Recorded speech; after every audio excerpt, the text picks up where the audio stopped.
Hi, I'm Jack Baruzzini, and you're listening to The Secret to Stargate, where I talk about the hidden meanings and deeper layers found in the Stargate movies, TV series, and more. And joining me today are Father Cory Sticha. Hi, Father. Howdy, Jack. And Lisa Jones. Hi, Lisa. Hey, Jack. And Victor Lambs. Hey, Victor. Hi, Jack. Today we are discussing the 14th episode of Season 7, Fallout. Jonas is back. Jonas Quinn returns, seeking the help of the SGC to solve the imminent crisis of the Nequadria reaction in the crust of Kelowna. Sam and Jonas, together with Jonas's assistant/girlfriend, Kiana, discover that Nequadria is not a natural element and is created as a result of bombarding Naquadah with subatomic particles, and that the Kelownan bomb test catalyzed a runaway reaction in the planet's crust. Jonas, Teal'c, Sam, and Kiana go deep into the crust of the Earth to detonate a bomb to stop the reaction. Because this is Stargate, and everything can always be solved with explosions. It turns out that Kiana is actually a Goa'uld, which means Jonas must figure out the answer to the question, would you still love me if I was a worm? We also get to see Jack handle diplomacy between the Kelownan coalition government with his signature tact. What are your thoughts on this episode, Father? It's good to see Jonas and good to see him kind of in his own environment again, but too little, too short. What little Jack is in here, he's great. I love how he reacts to the diplomacy. Sam, pretty much, this is her episode. Otherwise, it was good. It was a good episode, but this was Sam's. Sam and Jonas back together. What about you, Lisa? Not one of my favorites. I don't dislike it. I don't love it. It's fine. I liked seeing Jonas, and I thought it was a good, plot to bring him back to talk about, the Nequadria being unusual to Kelowna or Langara or whatever the planet's called now. Yeah. To use that as a way to entry point to talk through the planet and the bickering. Who doesn't love bickering politicians? I mean, I liked that they were all there, all four of them plus Jonas. I would have liked to have seen Daniel Jackson interact with Jonas a little bit. I think that would have been interesting, but it was fine. It wasn't exciting. It was fine. Yeah. What about you, Victor? Yeah, I liked it. I like it anytime we can see Kelowna and Kelownan technology, especially the giant drill was very cool. Every time they cut back to the SGC and the diplomacy scenes, that was just sucking all the air out of the room. Literally, it's felt like I know that, they can't do giant drill all the time, but I would have been happy if the entire episode just took place on like the giant drill and it was like, 20,000 Leagues Under the Sea or Fantastic Voyage or something. All the hijinks that they get up to on that, but that's not the episode we got, but I like this one.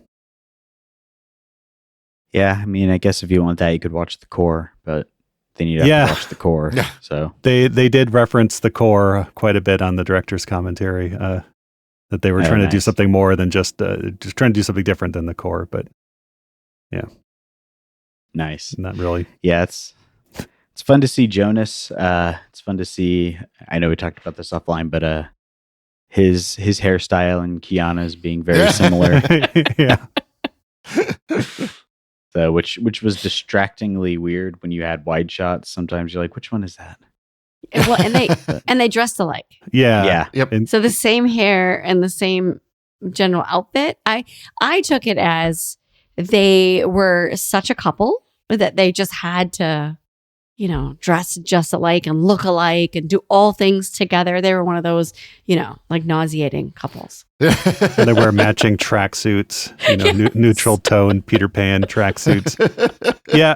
So they cast Emily Holmes, who has that distinctive, late 90s, early 2000s short, not really a page boy haircut, and then they knew that they were getting Jonas Quinn in for this, and Cory Nemec said, yeah, my hair's a little longer than it was when I was on the show. Is that okay? And they're like, yeah, that's fine.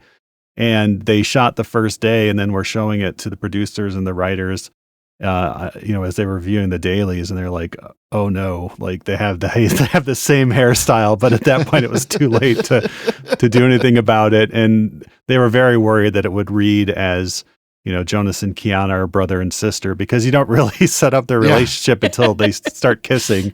And at that point, and that would be kind of awkward, but so it was something they were aware of. But, when you're on a tight schedule. I think it's funny they said they really didn't notice until they were shooting. I'm like, the crew was like, like snickering, exactly. Yeah. Like, did you see that? And then, Yeah. the hair person's like, yeah. Yeah. That's not me.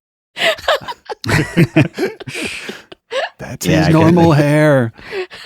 Yeah. They could have had him just comb it back a bit or something, but Yeah. hey, You know it what's is what funny? it is.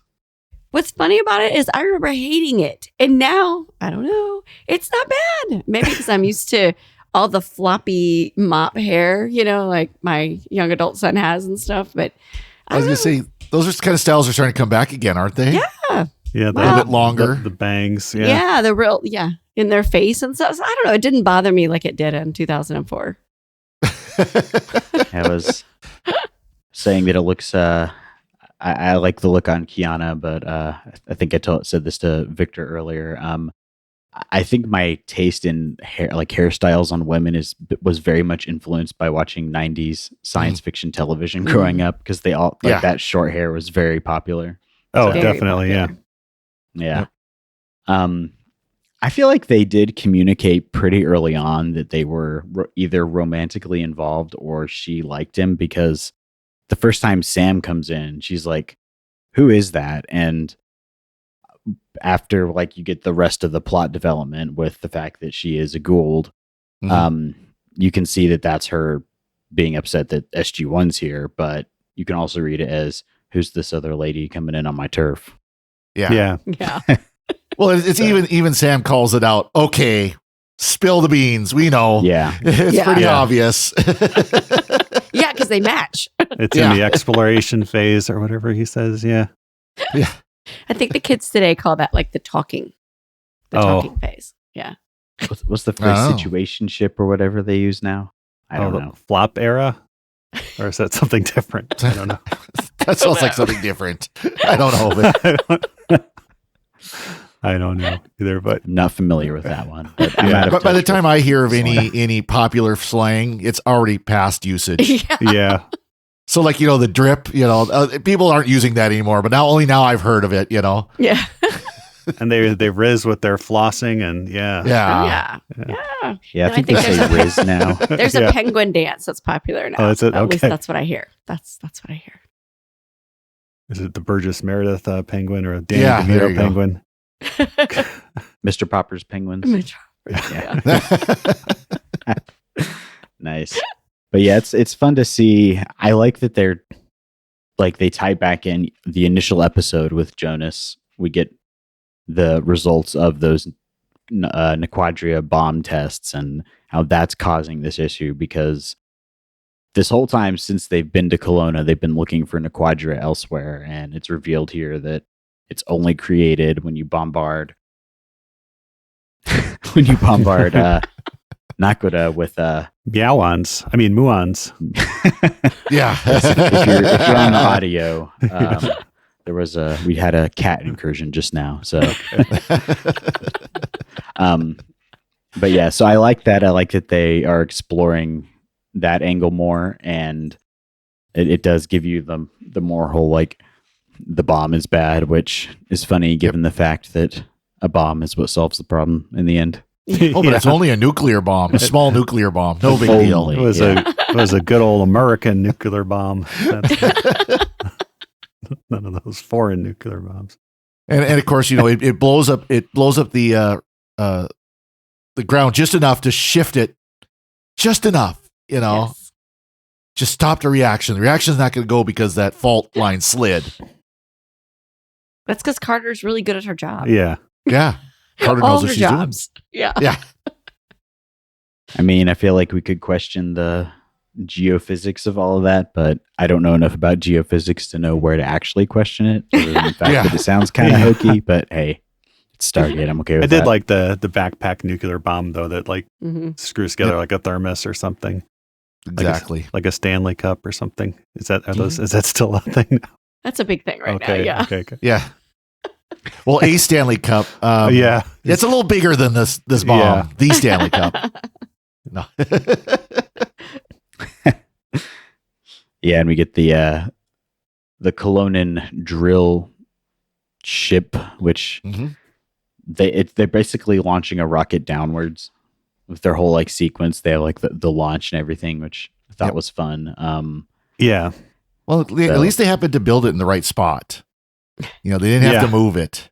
That's true. Yeah, I was wondering about that, but The inside of it is the space race set, just redone. Nice.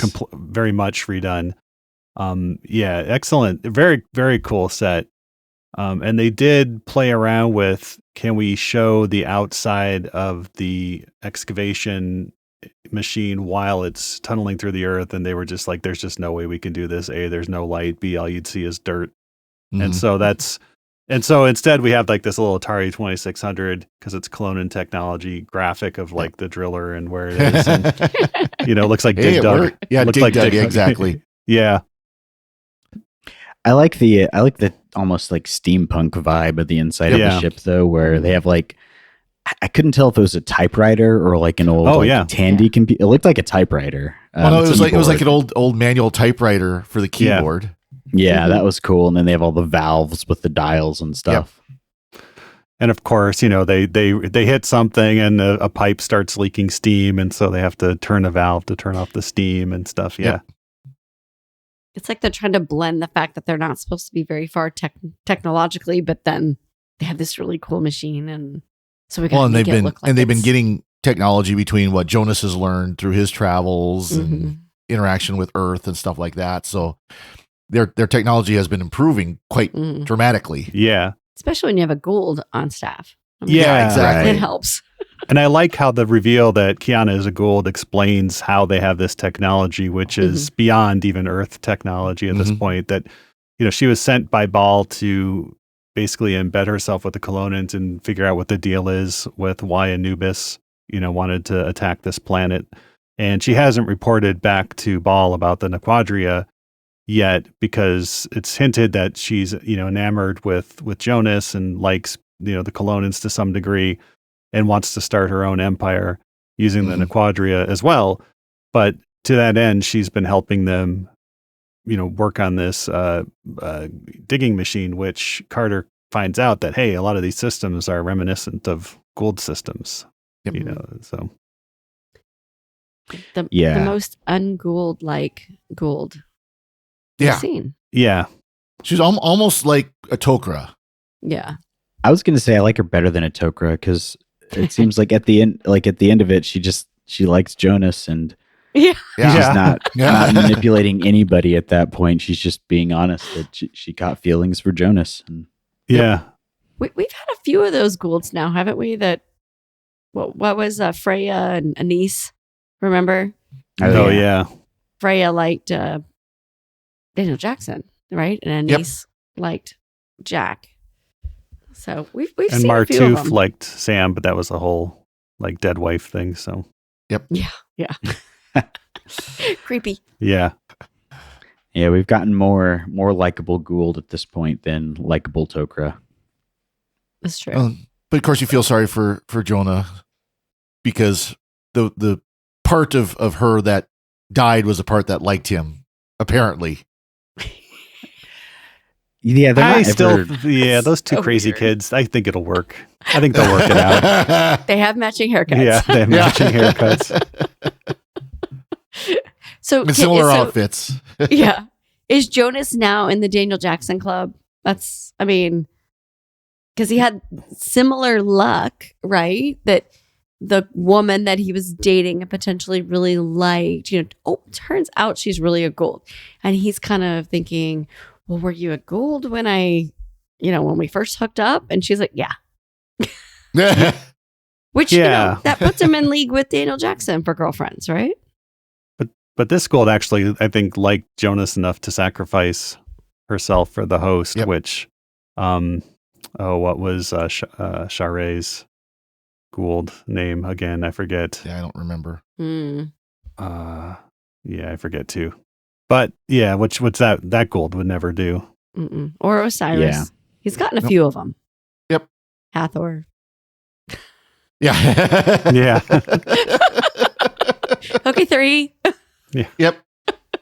Yeah. Well, and with the first 2, at least he got with them before That's true. they became Goa'ulds. Yeah, because That's he true. married Shara. Yep. So Before she Jonas was implanted. Right. Yeah. Jonas hasn't even had that luck. It would have been a nice ending for like Daniel Jackson to put his armor, like they're walking out and like Daniel puts his arm around Jonas and he, like tries to comfort him on the whole "your girlfriend's a Goa'uld" thing. On the net. That would have been a nice touch. That would have been Yeah. good. It would have given Daniel more to do than like say hi Jonas and bye Jonas. Yeah. Do you miss it? Yeah, I guess I do. Oh, that's interesting. Well, let's go over here. I guess they had another line of dialogue or two, but it got cut out. Yeah, it was probably like, too bad, it's my job. Go back Yeah, away. exactly. I'm back. You're gone. Yeah, and your haircut's stupid. Yeah. Oh no. who gets to be the 5th member of the team? Yeah. And in this episode, we also find out, speaking of Daniel Jackson, that he's not very good at diplomacy, despite the fact that he's very good at diplomacy in the past. Like these people, so there's the 3. They've named their planet like Lingaria or Langara or something, which is a golf course in Vancouver. Kelowna is like a suburb of Vancouver, and then Langara is a golf course funny. that's near, apparently, or was, that the writers would go golfing at. And so the 3 countries are there and they're arguing, and they get angry when they learn that their planet might be wiped out because of the Kelownan bomb test, and also because the Kelownians bombed them with the bomb. Yeah. And so Jack bows out and gives the negotiation to Daniel. Daniel doesn't seem very, can't really get them back to the table, and so he reaches out to Jack for help. And Jack basically tells them, we're done. We're not going to save you. We're not going to, impose upon the Touchstone people, the Madronans or whatever. Yeah. Well, I Yeah. love the where O'Neill is at his end and he's out of there. I'm fresh out of patience. He's just piecing out, and Teal'c's like, "Yeah, I'm with you." Yeah. Yeah, they both just leave. But maybe I missed something, but I thought that he was bluffing with that. But they don't ever make it clear whether or not Jack was bluffing when he told them the deal was off. Like, No, they you guys don't. are kind of screwed. I don't know if O'Neill was bluffing. That's the thing. Yeah. They kind of, because even General Hammond played along with it if he was bluffing. It's like, no, we're not going to inflict you on these people. Yeah, we like them. My favorite's when they wanted to go to 3 different planets. Yeah, exactly. They're like, what? 3 different unpopulated planets, which as we know from Scorched Earth, they're hard to find. Yeah. Yeah, so there's a scene where Daniel's walking with Jack, and Daniel says, I can't do this, and Jack's like, leave it to me. And Martin Wood kept because Richard Dean Anderson gives pretty big reactions on the show, but he wasn't then, and so Martin Wood kept telling him to go bigger and bigger, and Richard Dean Anderson was like, really, you want me to do bigger? And so finally, in the end, we get the shot that's in there now where Richard Dean Anderson just like lifts up his arms and then like grabs Daniel's shoulders. It's like this really like awkward big like actually says, leave it to me. And the yelled cut, and as he's walking by Martin Wood, Richard Dean Anderson is saying, "You'll never use that take." And so of course he challenge accepted. Yeah, he had to put it in there. That's amazing. Funny. Yeah. Nice. Yeah, it's I don't know. I understand why they have the whole like bickering debate between the 3 separate countries on the planet that are now kind of under one semi-united dysfunctional government, which doesn't sound like anything else that I could ever think of in real life. But right. It's not like nations unite in this organization that's dysfunctional or anything like that. Yes. You did keep waiting for them to go back like they did in the when they had the one of the Goa'uld summits or something where they just lock them all in their rooms. Remember? Yeah. Like yeah. you just wanted them to send them all to their rooms. Just go and think about what you've done. And And I kind of feel like we got this. Was it in Homecoming? Did we get some of this? Or maybe this episode just left such an impression that all Kelowna episodes now to me are just bickering heads of state. There was a lot of that too. Yeah. There's been a lot of that. I think that this is kind of like the resolution of what came out of what happened in Homecoming, because now they're at peace, Yeah. Mhm. sort of. Sort of. Yeah, Very, very tentative piece. right. And it's good. I guess it's fun to see a planet in a science fiction show that's not just one country, because Yeah. so often Mhm. that's what you get. And after watching this, I'm kind of like, I kind of get why you just do the one country, because the interpolitics of the planet, it tends to not be very interesting. No. Mm-mm. Well, it's how many planets in Stargate, they literally cover like a 5 square mile area. And that's the entire planet you see. That's it. Yeah. True. Yeah. You know, and it's like, are there other villages on this planet? They never ask. Are there, other civilizations? Who knows? At least this one we Yeah. get to see that, even if we don't get to see their civilizations. Well, that's what the like SG-2 through in R4. They're the ones Yeah. who go and they can do a full survey. SG-1's just there to shoot things and see what's going on.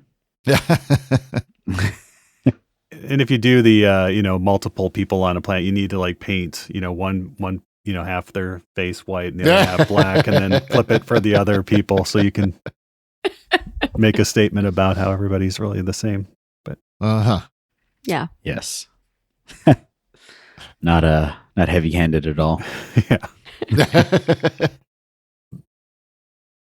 But yeah, it's I was kind of sad at the end because this is the last we see of Jonas. Yeah. And just Mhm. it's very, very low key. They just walk off into the Stargate, and Yep.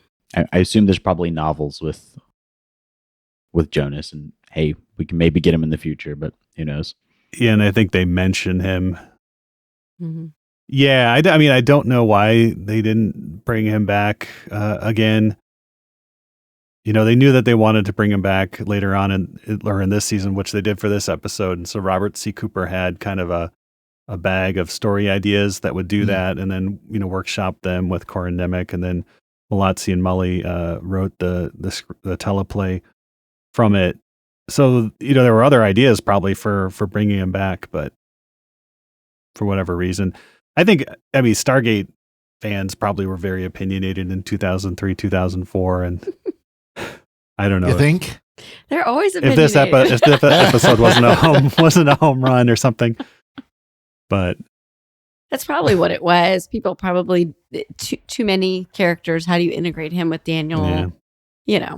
We got Michael Shanks back, so we don't need Corin Nemec anymore. I'm thinking that was probably along the lines. And while he integrated well with the team, like he and Carter had this, great repartee and all that, it just, there wasn't I don't know. It was an episode just to bring him back, but Mhm.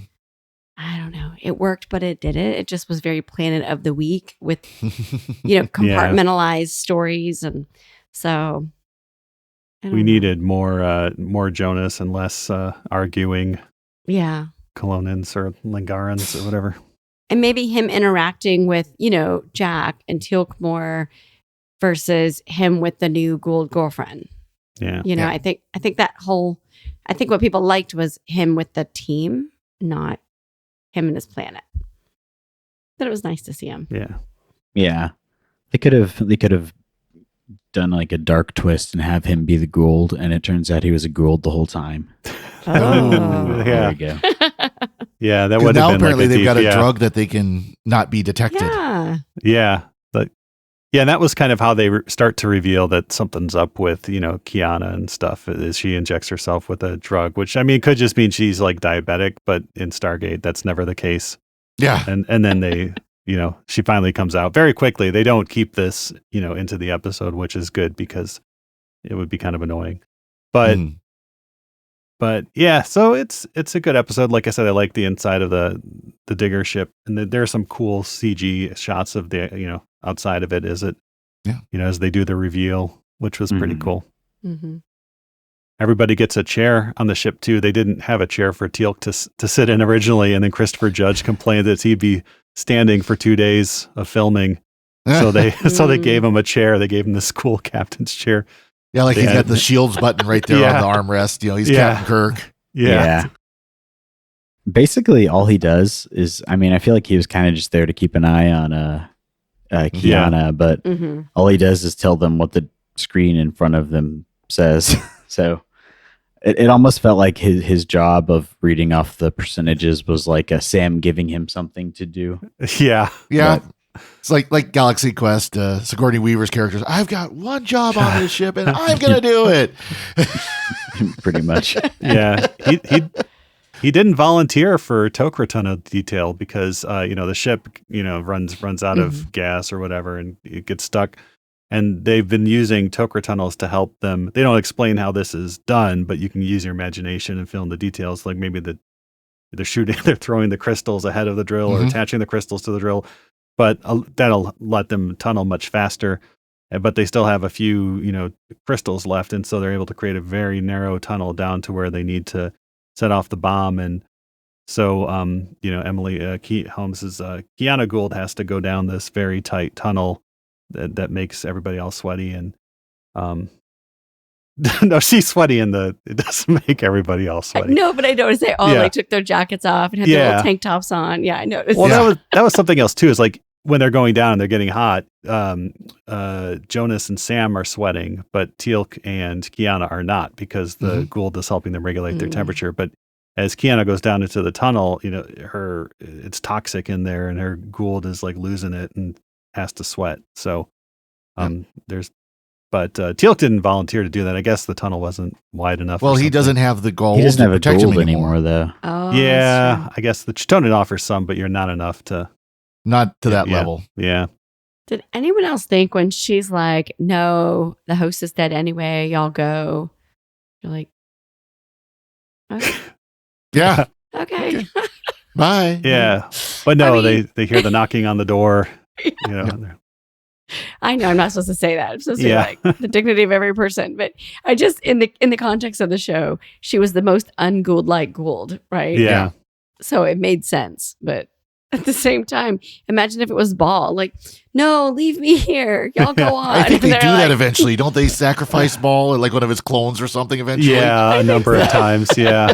I think with Ball, he's been proven to be a very dangerous character. So with her, it's like all she's really done so far is. We should be coming up to some of the Ball storylines here pretty quick because they keep mentioning him. You keep hearing him. Yeah, they do. But he starts becoming a much more prominent character here. I think season 8 is when they kind of start leaning on him more. Nice. Yeah, because he gets mentioned a lot, and then we get Anubis popping up every once in a while. So, yep. Mm-hmm. Awesome. Did we have any alternate language titles for this episode, Victor? Oh, we sure did. I'm going to make people very unhappy with my pronunciations, but this one, like Fallout, was one of several titles that they were playing around with in the English version. So it's not surprising that in the foreign language versions, they kind of took some liberty with it. In French, we get Dangerous Alliance, which is Dangerous Alliance. So that kind of hints at the fact that, something not going on. In Italian, Diastra Imminente, which is imminent disaster. In Spanish, we get Sequelas, which is consequences. And then, of course, in German, we get Kiana's Symbiont, which is Kiana's symbiote. So if you had any doubt spoil everything. Why would Kiana have a symbiote, right? I mean, oh, I get it now. Okay. I love that. I love it. The Germans are back. The German. Yeah. Yes. The French have been taken over for titles. Yeah. And the Germans are back. They don't know what spoiler tags are, apparently. Yeah. Awesome. We do have some feedback. Yay. Hammond commented on YouTube on our episode on Avenger 2.0. He said, "It's a great episode. Let's be honest. Listening to yet another stiff Jaffa warrior give a monologue can get pretty dry. So we do really need to see another episode with SG-1 standing. And do we really need to see another episode with SG-1 standing in a gravel pit trading platitudes with the Jaffa? Also, it's funny that the nerds didn't like Felger's representation, but absolutely loved McKay, who can be pretty insufferable." Yeah. It's true. Yeah, I don't particularly disagree with any one point there. Felger shattered the nerd glass ceiling in Stargate so that McKay could rise. There you go. There you go. Felger walked so McKay could run. Yes, that's Right. it. Yeah. Yep. Because last time McKay was on, not a good look. Mm-mm. No. We also have a comment on YouTube on our episode on Show and Tell, which that's all the way back at episode 40. So Wow. over 100 episodes ago. Mizzle420420 commented on our video. I think the guys at Bungie used the guns as an inspiration for the weapons in Halo. And he talks about the Zat pistol being the Needler and the plasma pistol. And now that I think of it, they do look very similar. It's been a while since I played Halo, Could but be.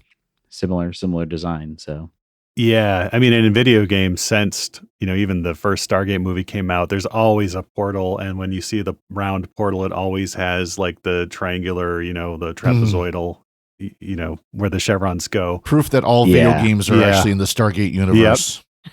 I did notice that in I was playing No Man's Sky, and there's a planet where there's a portal, and you have the DHD, and you have to match up the different symbols to everything. And then once you start it, like all the icons start spinning around, and it even has like the whoosh. Yep.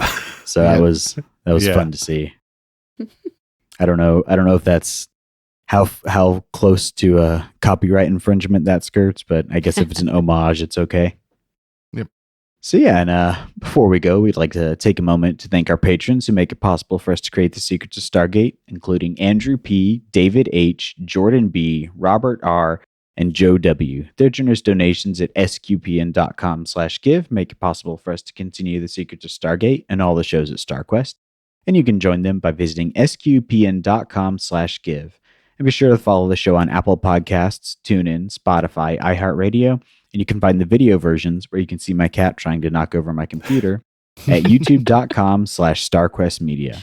And to find previous episodes of Secrets of Stargate and to send feedback, you can visit sqpn.com/Stargate. And you can email us at stargate@sqpn.com or follow StarQuest on social media at facebook.com/StarQuestMedia or on Twitter at SQPN. And you can join us over at our Discord at sqpn.com/Discord.